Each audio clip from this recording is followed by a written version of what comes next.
नमस्कार, मेरा नाम ज्ञानेश्वर है और आपने देखना शुरू किया है लाइव सिटीज का विशेष कार्यक्रम बिहार की बात। बिहार की बात में आज विशेष चर्चा के लिए हमारे साथ हैं बिहार के जाने माने political analyst doctor Sanjay Kumar जी।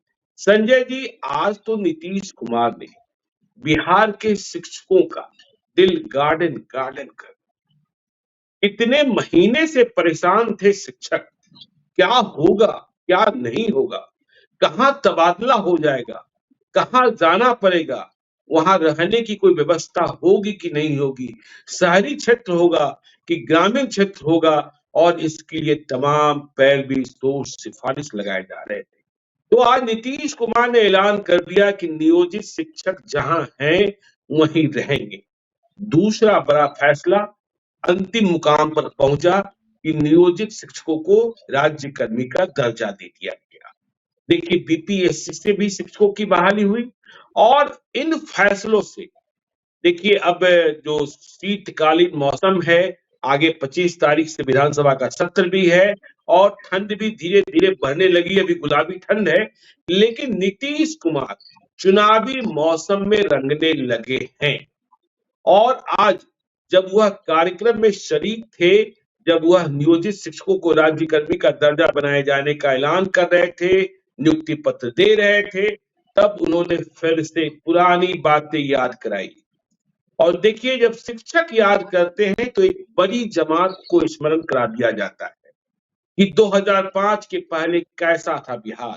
तो नीतीश कुमार ने यह बताया कि न सड़क थी, न बिजली थी, न अस्पताल ठीक से थे, और शाम को तो लोग घरों से निकलते ही नहीं थे शाम के बाद।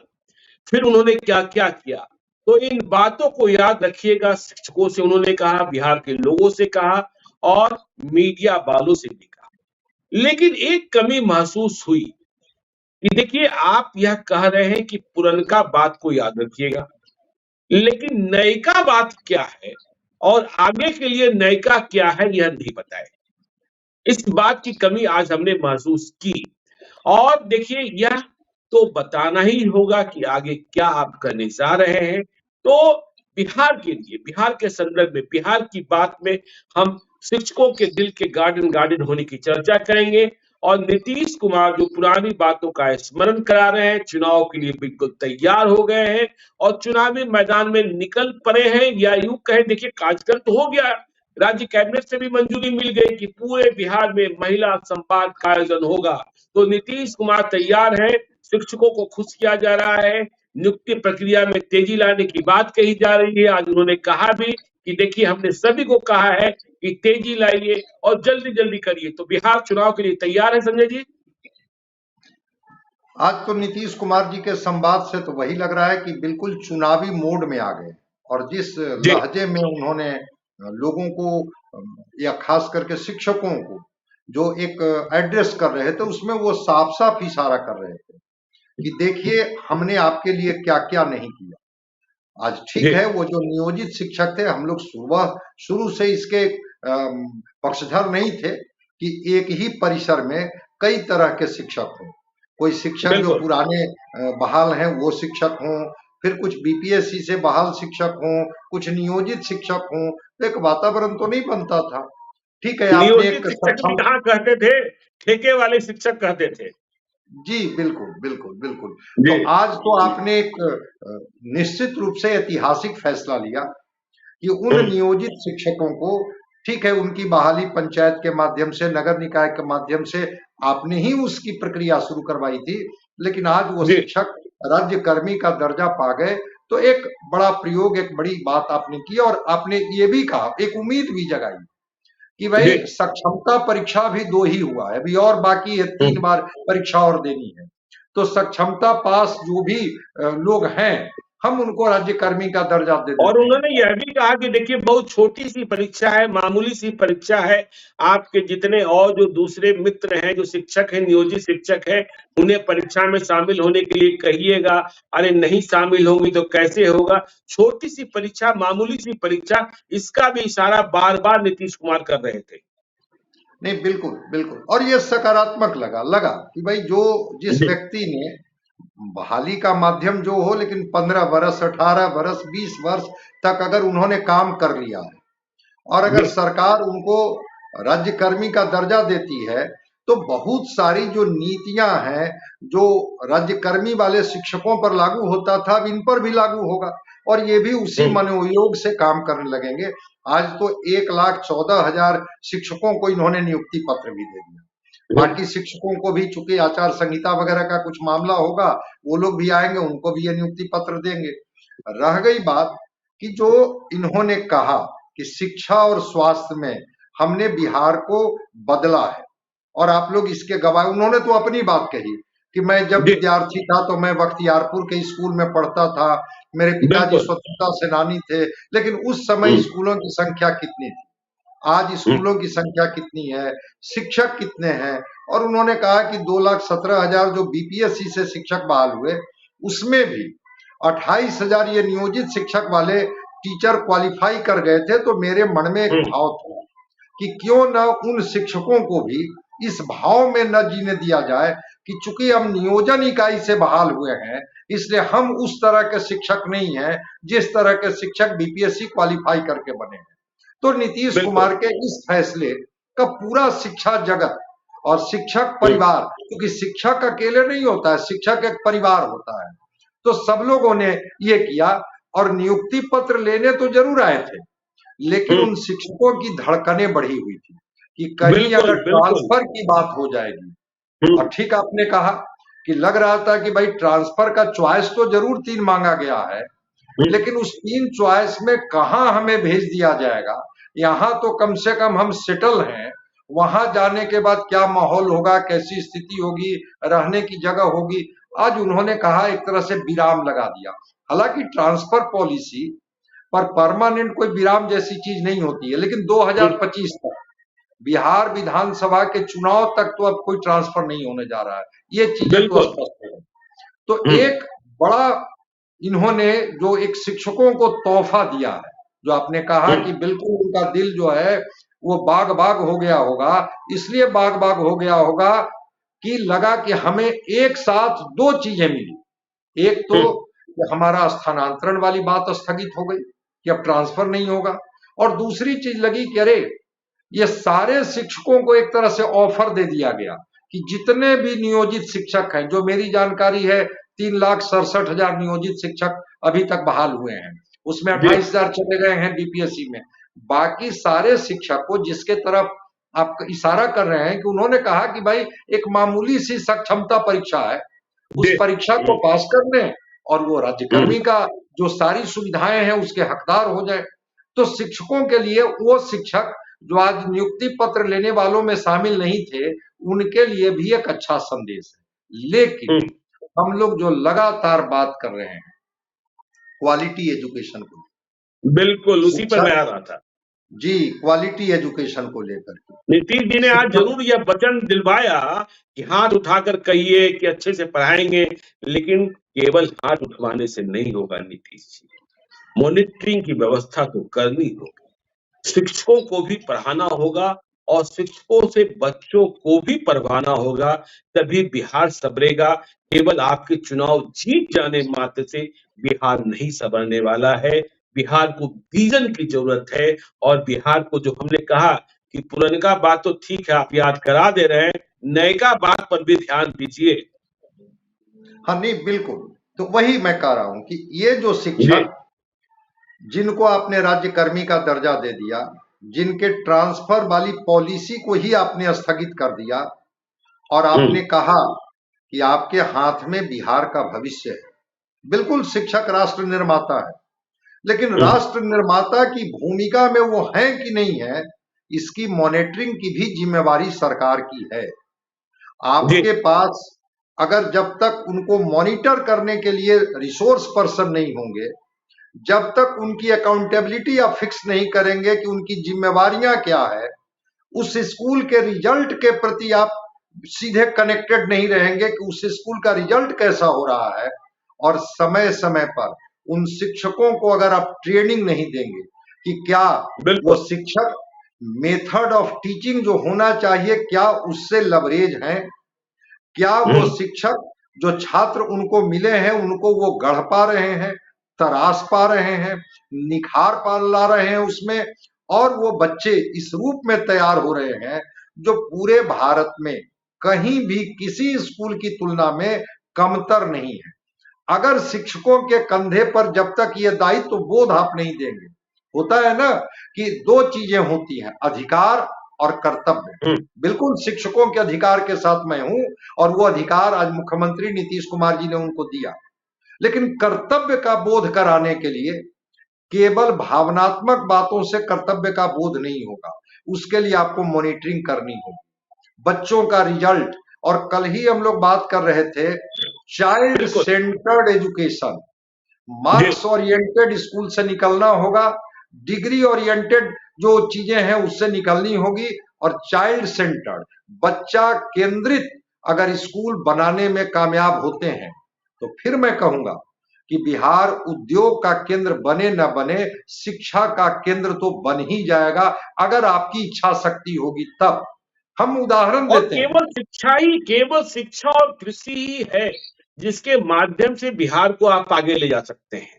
देखिए ये दो माध्यम, और देखिए कृषि आधारित उद्योग, देखिए चिराग पासवान से उम्मीदें हम लोग करते हैं, पशुपति पारस से भी करते थे, हुआ कुछ नहीं। तो यदि इन दोनों क्षेत्रों पर आप ध्यान नहीं दिए, और प्रशांत किशोर की वह बात तो सही है ना कि देखिए आपकी जिंदगी तीन ही कारणों से संवर सकती है, या तो आपके पास खेती हो, या आपके पास विद्या हो, या आपके पास पूंजी हो। तो पूंजी तो है नहीं। खेती भी किस तरीके से आप देख ही रहे हैं, तो विद्या ही है, शिक्षा ही है।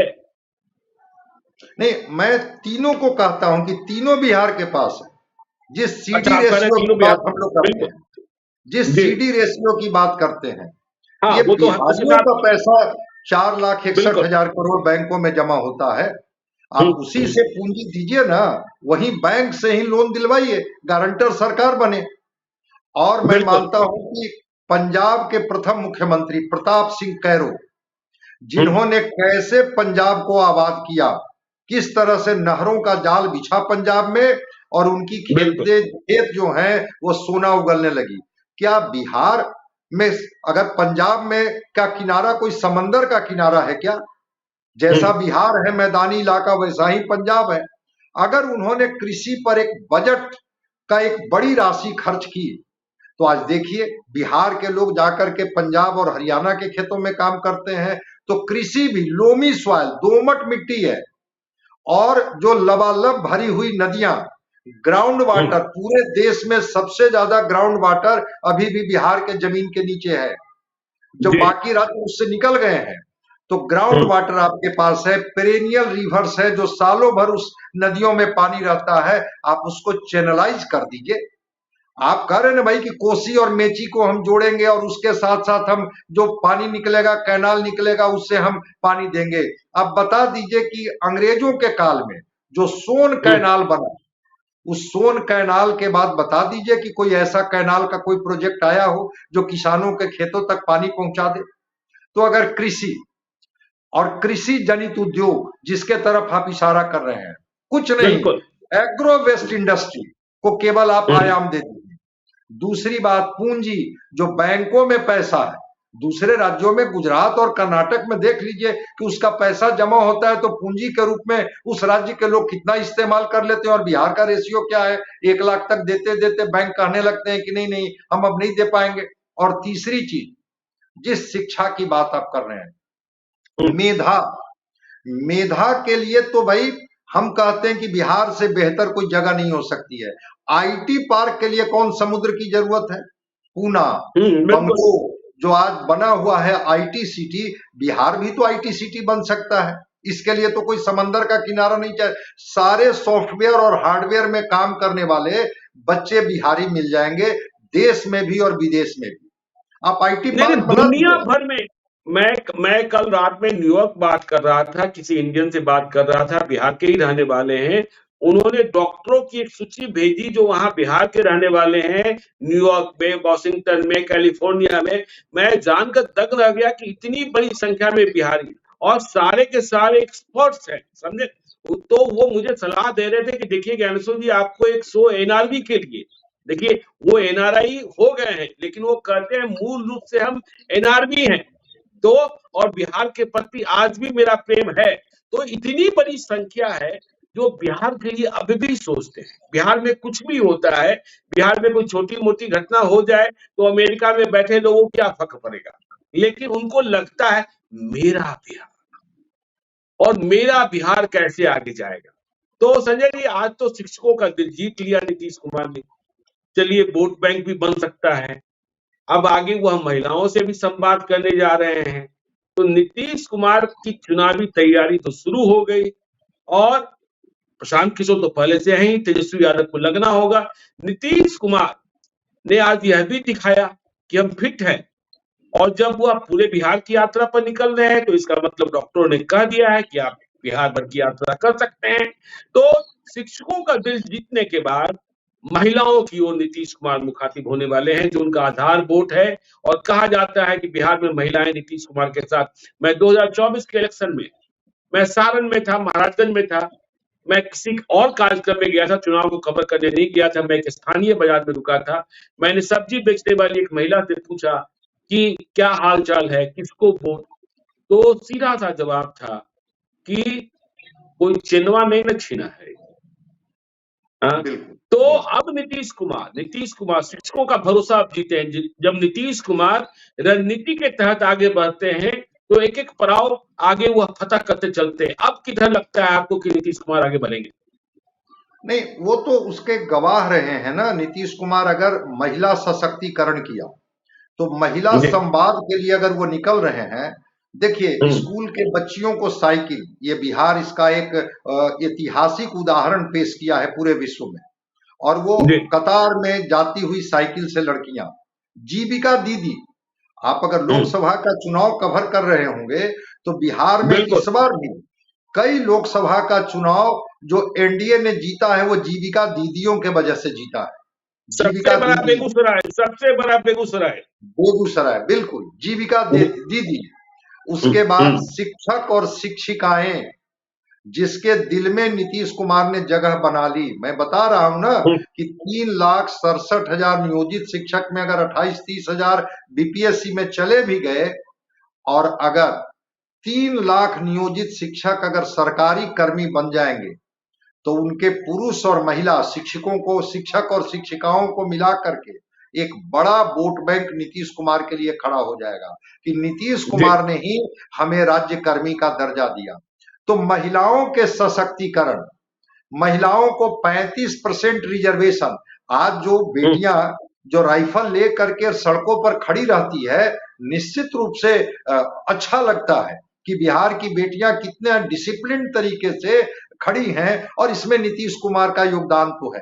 तो ये बात, इस सच्चाई को तो हम लोग मानेंगे कि महिला सशक्तिकरण, महिलाओं को आगे ताकत देने में नीतीश कुमार जी ने जो भूमिका अदा की है, और जैसे ही चुनाव में, चाहे वो विधानसभा का चुनाव हो या लोकसभा का चुनाव हो, जैसे ही महिला वोटर का परसेंटेज बढ़ने लगता है, हम लोग सीधे एनालिसिस पर जाते हैं।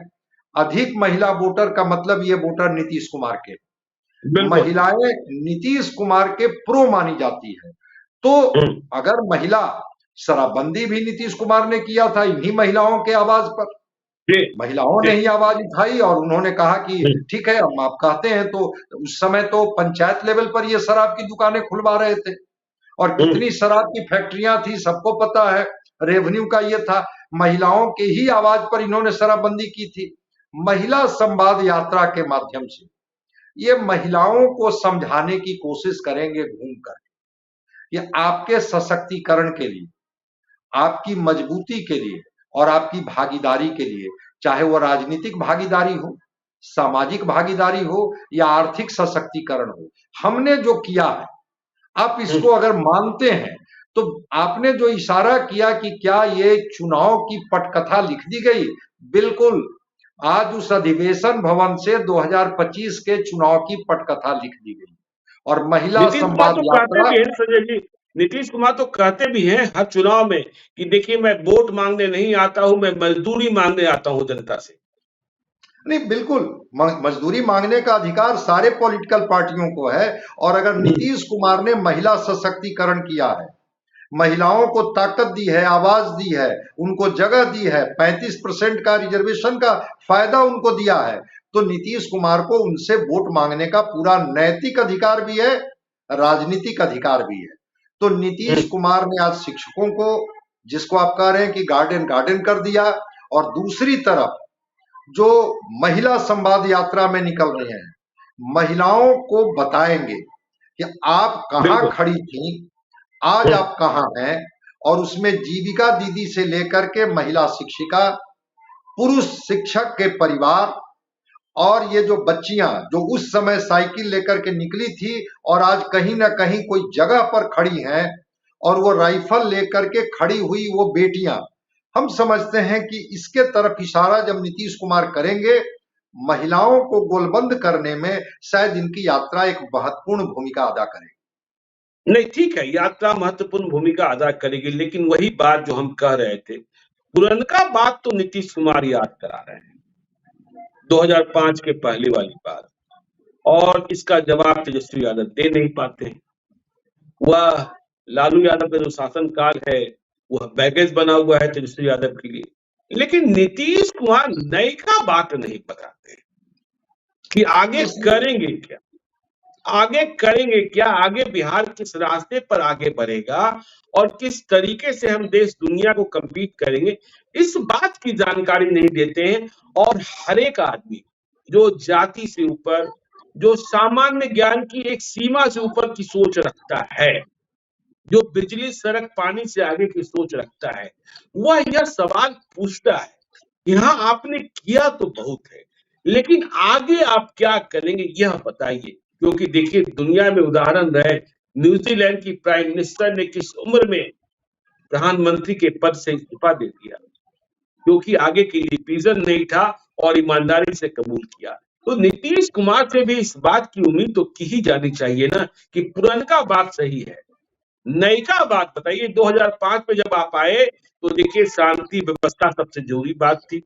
फिर आपने देखिए, यह सही है कि आपने लड़कियों को स्कूल पहुंचाया, लड़कियों को साइकिल दी, पोशाक दिया, लेकिन अब इसके आगे की बात होनी चाहिए, और यह बिहार की सबसे बड़ी जरूरत है संजय जी, विजन की जरूरत। बिल्कुल आपने सटीक बात कहा कि क्वालिटी एजुकेशन पर अगर नीतीश कुमार शायद कोई बात करते तो हम लोग आज उनके उस विजन की भी सराहना करते कि चलिए, स्कूल, शिक्षक, भवन तो हमने दे दिया, अब हम किसी भी कीमत पर क्वालिटी से कॉम्प्रोमाइज नहीं करेंगे, क्योंकि इस कॉम्पिटिटिव एरा में बिहार के लड़के अगर पिछड़ रहे हैं तो उसकी जिम्मेवारी मैं लेता हूं, और अब बिहार के लड़के नहीं पिछड़ेंगे।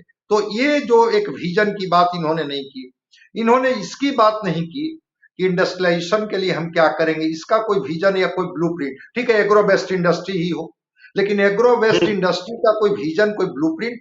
आप प्रोसेसिंग यूनिट, भाई केंद्र में मंत्री आपके हैं, चिराग हैं, और लोग हैं, एमएसएमई के जीतन मांझी हैं। एमएसएमई तो हमारे ही पास है, बिहार के पास ही है, बिहार के पास है। ललन सिंह के पास जो है वो ऐसे कई विभाग हैं जिसमें एनिमल हस्बेंड्री से लेकर के गिरिराज सिंह के पास कपड़ा मंत्रालय है। आप कहिए कि केंद्र के मंत्रियों को मैं बाध्य करूंगा कि जो विभाग है, हम उसके लिए माहौल और हम उसके लिए लैंड दोनों प्रोवाइड करेंगे, आप वहां पर इंडस्ट्री डालिए। आपको मैंने बताया था ना, गिरिराज सिंह हिंदू मुस्लिम करते रहते हैं।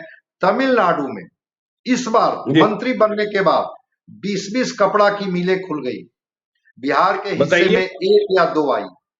भाई आप बिहार के मंत्री, बिहार के लोगों को रोजगार की जरूरत है, और कपड़ा का मिल कहां खुल रहा है, कपड़े की फैक्ट्री कहां खुल रही है? तमिलनाडु में। आप क्या कर रहे हैं?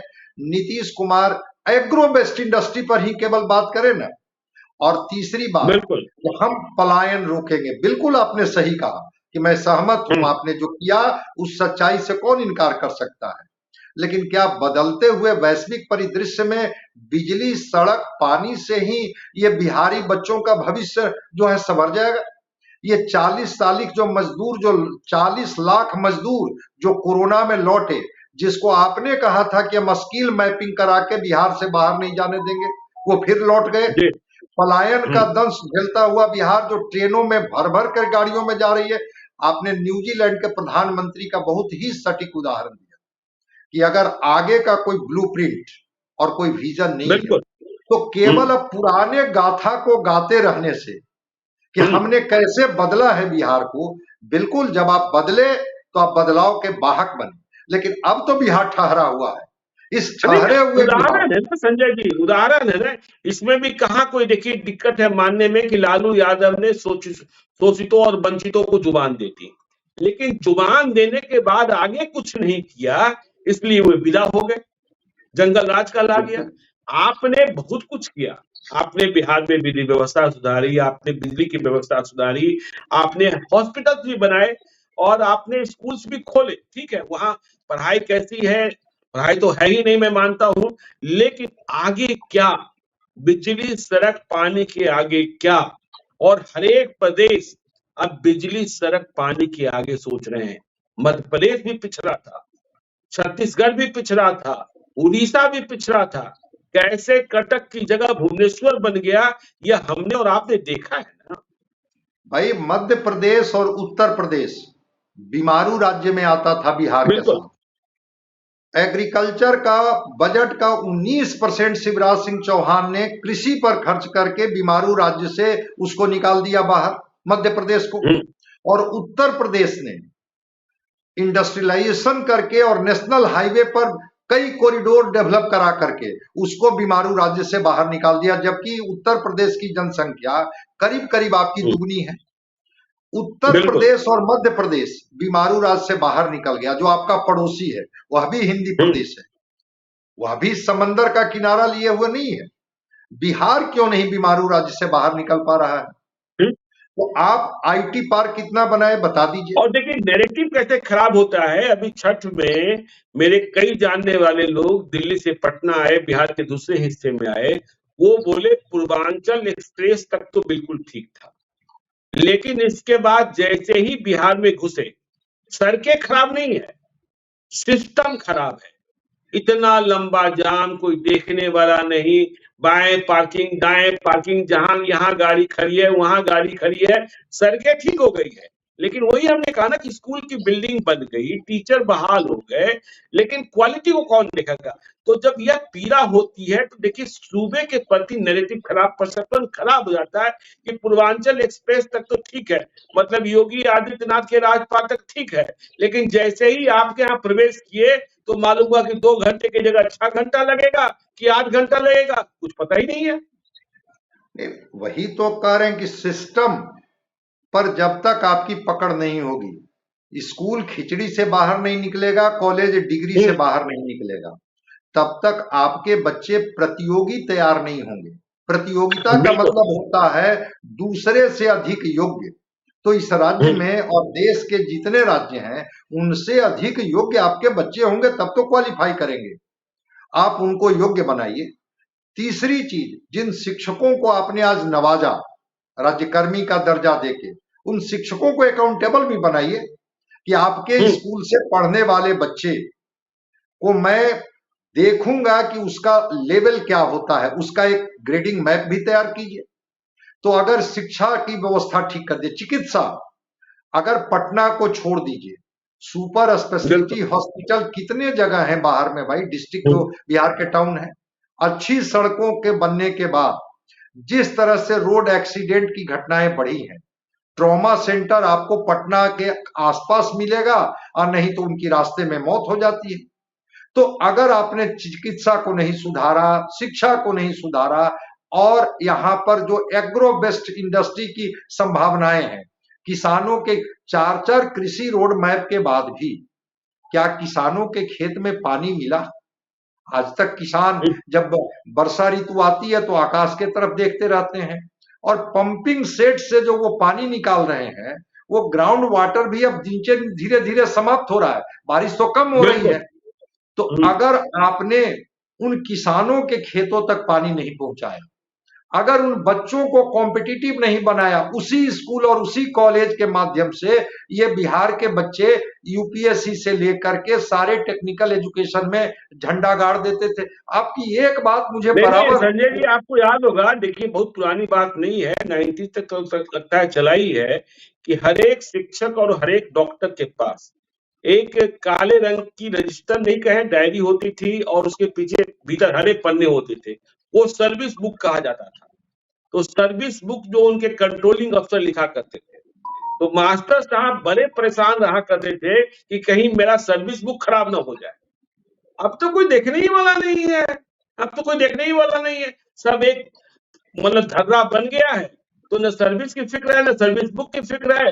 वेतन आना है, वेतन समय पर नहीं आएगा तो आंदोलन होगा, बस यही तो रह गया है। नहीं, एक एक जगह जाकर के जहां आप ठहरते हैं कि 54,000 करोड़ की राशि से बिल्कुल। बिहार 540 बच्चे का भी निर्माण नहीं कर पाता है, जिस पर हम्म। बिहार गर्व और फक्र कर सके। इसका मतलब है कि ये राशि, ठीक है, आप उनको वेतन दीजिए, सुविधाएं दीजिए, भवन अच्छे बने, लेकिन निर्माण का काम कौन करेगा? सर्विस बुक का आपने इशारा किया, जो हेडमास्टर साहब होते थे और जो बीओ और डीओ जी। साहब होते थे, वो सर्विस बुक का लगातार वो जांच करते थे और बिना उनके सिग्नेचर का जो टाइम बाउंड प्रमोशन होता था, वो टाइम बाउंड हम्म। प्रमोशन उनका प्रभावित हो जाता था। आज तो सर्विस बुक तो छोड़ दीजिए, वो शिक्षक कितने बजे स्कूल में गए, कितने बजे स्कूल से निकले, हायर एजुकेशन तो कोलैप्स की स्थिति में है। इसको बेबाकी जी। से कहने में मुझे कोई दिक्कत नहीं है। वहां पर क्लासेज अब होना ही बंद हो गया।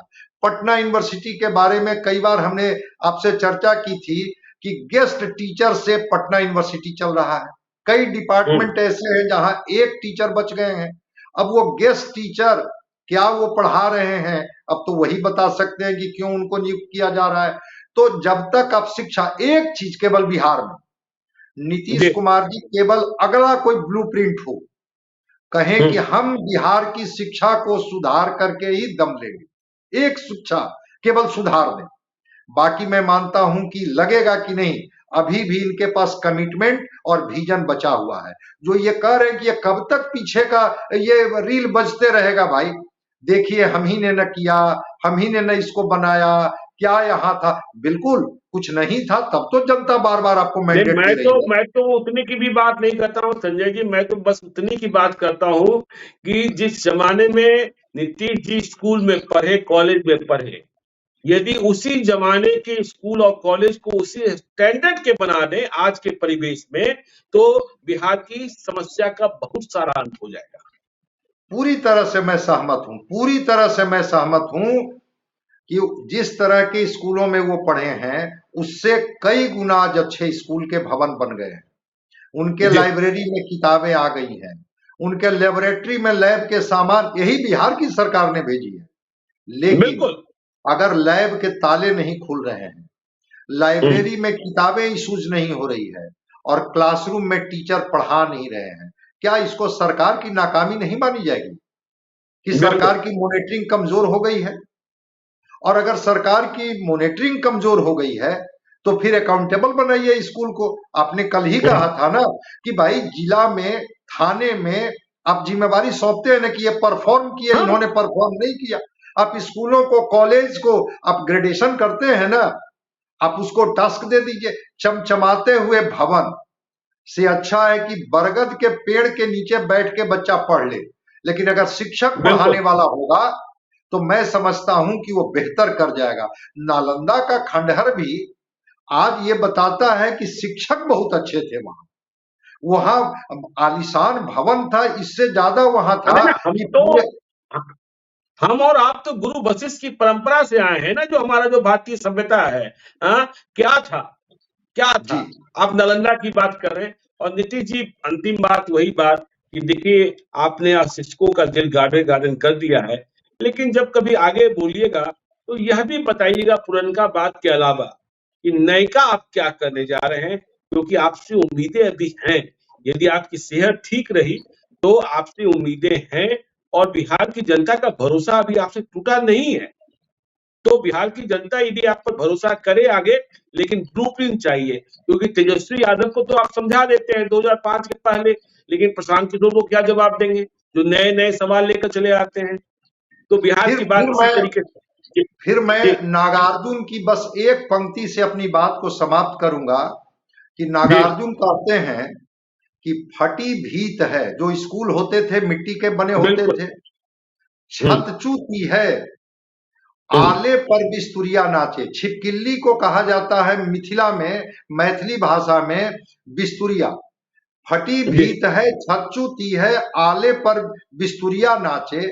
वर्षा कर बेबस बच्चे को, मिनट मिनट पर 5 तमाचे।